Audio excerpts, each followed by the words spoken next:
Hello all. So today మనం full bench formula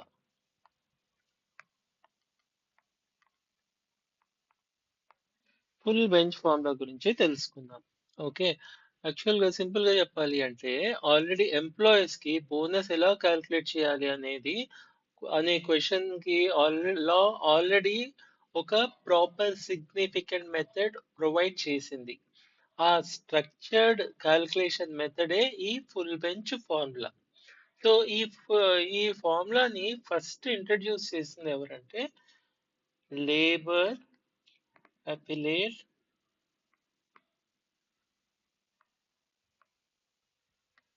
tribunal full bench. So ఇది ఎప్పుడు 1950లో labour appellate tribunal full bench అని ఒక సంస్థ 1950లో చేసింది. లేటర్ గవర్నమెంట్ దాన్ని యాక్సెప్ట్ చేసి పేమెంట్ ఆఫ్ బోనస్ యాక్ట్ 1965లో ఇన్కార్పొరేట్ చేస్తుంది. అందుకే ఇండియాలో బోనస్ క్యాలిక్యులేషన్ ఒక బ్యాక్ బోన్ లాగా. సో ఫుల్ బెంచ్ ఫార్ములాని కన్సిడర్ చేస్తారు. So basically how this gets calculated, వీటి సెక్షన్స్ ఏంటి, ఎందులో కన్సిడర్ అయ్యాయి, ఈచ్ అండ్ ఎవ్రీథింగ్ డీటెయిల్ గా చూద్దాం. So full bench formula bonus calculation always company gross profit మీద స్టార్ట్ అవుతుంది. ఓకే. కంపెనీకి గ్రాస్ ప్రాఫిట్ నుండి స్టార్ట్ అవుతుంది. ఈ గ్రాస్ ప్రాఫిట్ క్యాలిక్యులేషన్ మెథడ్ ఇది సెక్షన్ 4లో ఉంటుంది. కంపెనీ ఇయర్ అంతా బిజినెస్ చేసి ఎర్న్ చేసిన టోటల్ ప్రాఫిట్ ని ఆడిట్ అకౌంట్స్ బేస్ చేసి గ్రాస్ ప్రాఫిట్ గా ఐడెంటిఫై చేస్తారు.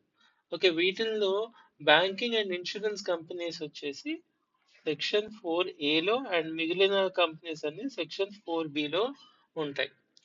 సో ఇప్పుడు ఫస్ట్ ఈ గ్రాస్ ప్రాఫిట్ వచ్చింది అని డైరెక్ట్ గా ఎంప్లాయీస్ కి బోనస్ ఇవ్వరు. ముందుగా కొన్ని డిడక్షన్స్ ఉంటాయి. వాటిని ప్రయర్ చార్జెస్ అంటారు. Okay. Gross profit minus prior charges. So ఈ ప్రయర్ చార్జెస్ అనేవి ఒక్కొక్కటిగా చూద్దాం. ఫస్ట్ వన్ వచ్చేసి depreciation.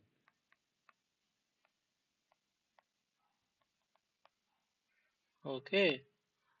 First one depreciation. Depreciation అంటే మషీన్స్, బిల్డింగ్స్, ఎక్విప్మెంట్ యూజ్ చేసిన వాళ్ళ వాల్యూ గ్రాడ్యువల్ గా తగ్గుతూ ఉంటుంది. కాబట్టి కంపెనీ ఫ్యూచర్ రీప్లేస్మెంట్ కోసం కొంచెం అమౌంట్ రిజర్వ్ లో పెట్టుకోవాలి. అందుకే డిప్రిసియేషన్ అమౌంట్ ని ఫస్ట్ డిడక్ట్ చేస్తారు. సెకండ్ వచ్చేసి development rebate. Development rebate or reserve, ఏదైనా అనొచ్చు. So development rebate or development reserve company future expansion కోసం లేదా న్యూ టెక్నాలజీ పర్చేస్ కోసం కొంచెం అమౌంట్ సేవ్ చేసుకుంటుంది. ఇండస్ట్రీ గ్రోత్ కంటిన్యూ అవ్వాలి అంటే ఈ డిడక్షన్ అనేది ఇంపార్టెంట్. థర్డ్ వన్ వచ్చేసి direct taxes. So direct tax అంటే ఏంటి? గవర్నమెంట్ కి పే చేయాల్సిన ఇన్కమ్ ట్యాక్స్ ముందు డిడక్ట్ చేయాలి. ట్యాక్స్ పే చేయకుండా ఎంప్లాయీస్ కి బోనస్ ఇవ్వడం పాసిబుల్ కాదు. కాబట్టి ఇది compulsory deduction. Okay. Last one వచ్చేసి return on capital employed. Return on capital employed అంటే ఎంప్లాయర్ కంపెనీ స్టార్ట్ చేయడానికి క్యాపిటల్ ఇన్వెస్ట్ చేస్తాడు. కాబట్టి ఆ క్యాపిటల్ మీద రీజనబుల్ రిటర్న్ ఇవ్వాలి అని లా కన్సిడర్ చేస్తుంది. సో ఎంత రిటర్న్ ఇవ్వాలి?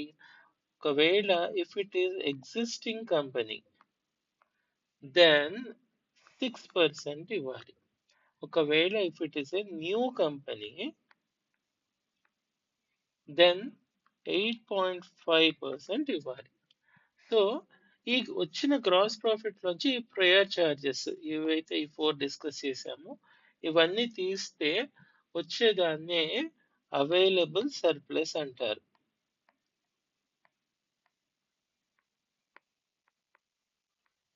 ఓకే.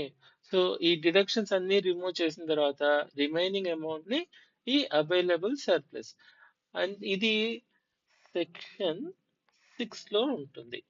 ఓకే. సో సింపుల్ గా చెప్పాలి అంటే అవైలబుల్ సర్ప్లస్ అంటే ఎంప్లాయీస్ బోనస్ క్యాలిక్యులేషన్ కి ఒక బేస్ అమౌంట్ లాగా. సో ఈ అవైలబుల్ సర్ప్లస్ ఎంటైర్ అమౌంట్ మళ్ళీ ఎంప్లాయీస్ కి ఇవ్వరు. మళ్ళీ ఇందులో లా ప్రకారం దేర్ ఆర్ టూ టైప్స్. ఒకటి వచ్చేసి ఇండియన్ కంపెనీ, ఒకటి ఫారెన్. సో ఇండియన్ కంపెనీ అయితే 60% of this available surplus or foreign అయితే 67%. సో ఈ ఇంత అమౌంట్ ని కన్సిడర్ చేసి దీన్ని ఎలోకబుల్ సర్ప్లస్ అంటారు. ఏమంటారు? ఎలోకేబుల్ సర్ప్లస్. ఓకే. సో దీని నుంచి యాక్చువల్ బోనస్ డిస్ట్రిబ్యూట్ జరుగుతుంది. సో ఇప్పుడు ఇది ఎలా వస్తుంది? ఇప్పుడు ఈ అలోకేబుల్ సర్ప్లస్ నుంచి ఎలా చేస్తారు? ఎంప్లాయీస్ ప్రొటెక్షన్ కోసం దేర్ ఆర్ టూ థింగ్స్. ఒకటి వచ్చేసి మినిమం బోనస్ గ్యారంటీ.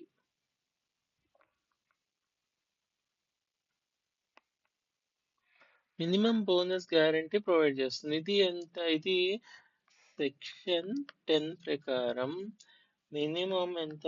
8.33% ఇవ్వాలి. సాలరీ ఇది salary as per the salary 8.33% bonus ఇవ్వాలి. ఇది కంపల్సరీ. ఓకే. అండ్ మాక్సిమం వచ్చేసి 20% ఇవ్వాలి. If the company has made some good profits and employer is very happy, అతను ఇవ్వాలి అన్నప్పుడు అది మాక్సిమం వచ్చేసి 20%. ఇది వచ్చేసి సెక్షన్ 11 ప్రకారం ఉంటుంది. ఓకే. యాక్చువల్గా ఎవ్రీబడి ప్రతి ఒక్కళ్ళకి బోనస్ ఇవ్వరు. ఇక్కడ బోనస్ ఎలిజిబిలిటీ అనేది ఉంటుంది. సో బోనస్ ఎలిజిబిలిటీ అనేది సెక్షన్ 12 లో minimum 21,000 rupees salary per month వచ్చే వ్యక్తికే బోనస్ ఎలిజిబుల్ అవుతాడు. And he should be working minimum of 30 days. అప్పుడు వీడు ఎలిజిబుల్ అవుతాడు. So this is all about full bench formula. Okay. అయితే let us see two case laws, important case laws. Suraj Mal Mehta versus Industrial Tribunal. Hand writing బాగానే ఉంది కదా, అర్థమవుతుంది కదా? అర్థమవుతోంది because I have said this industrial tribunal. రెండోది వచ్చేసి ఆ, ముంబై కార్ ముంబై కామ్గార్ సభ. ముంబై కామ్గార్ సభ ఇది ఒక union, trade union. Okay. Versus Abdul భాయ్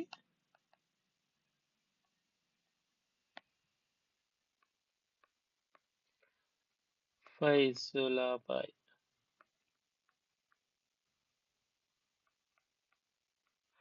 బేసిక్ గా ఇది రెండు కేస్ లాస్. ఈ సూరజ్ మాల్ మెహతా, ఈ అబ్దుల్ భాయ్ అనే వాళ్ళు ఎంప్లాయర్స్. సో వీళ్ళు వాళ్ళ ఎంప్లాయీస్ కి ప్రాపర్ గా బోనస్ ఇవ్వట్లేదు. అప్పుడు ఆ ఎంప్లాయీస్ ఫస్ట్ వాళ్ళు వచ్చేసి ఇండస్ట్రియల్ ట్రిబ్యునల్కి వెళ్తారు. రెండో వాళ్ళు వాళ్ళ ట్రేడ్ యూనియన్ తో మాట్లాడుకుంటారు. సో ఇక్కడ కోర్టుకి వెళ్ళినప్పుడు కోర్టు ఎట్లా, ఐ మీన్ వాట్ కోర్టు ఎలా జస్టిస్ ఇస్తుంది అంటే ఎంప్లాయీస్ హార్డ్ వర్క్ వల్లనే కంపెనీ ప్రాఫిట్స్ అనేవి వస్తాయి. అండ్ కాబట్టి వాళ్ళకి రీజనబుల్ షేర్ దొరకటం అనేది వాళ్ళ న్యాచురల్ రైట్. అండ్ ఇదంతా క్యాలిక్యులేట్ చేయటం ఎలా అనేది కూడా ఫుల్ బెంచ్ ఫార్ములాలో ఆల్రెడీ చూసి అదే ఐ మీన్ చెప్పబడింది. అదే ప్రిన్సిపల్ ఫాలో చేసి ఈ ఫుల్ బెంచ్ ఫార్ములాని ఫాలో చేసి వాళ్ళకొచ్చిన బోనస్ ఎంతైతే ఉందో ఆ బోనస్ వాళ్ళకి ఇవ్వాలి అని స్పష్టం చేస్తుంది. So this is all about full bench formula. So let's conclude this. So simple గా చెప్పాలి అంటే ఫుల్ బెంచ్ ఫార్ములా అనేది ఒక జస్ట్ బోనస్ క్యాలిక్యులేషన్ టెక్నిక్ కాదు. ఇది ఒక ఎంప్లాయర్ అండ్ ఎంప్లాయీ వీళ్ళ ఇద్దరి మధ్యన ఒక ఇన్వెస్ట్మెంట్ ని ప్రొటెక్ట్ చేస్తూ ఈ ఎంప్లాయీస్ కి ఫెయిర్ షేర్ ఎన్ష్యూర్ చేస్తూ ఇండస్ట్రీలో పీస్ అండ్ మరియు బ్యాలెన్స్ మెయింటైన్ చేసే లీగల్ మెకానిజం. అందుకే this is one of the back bone of payment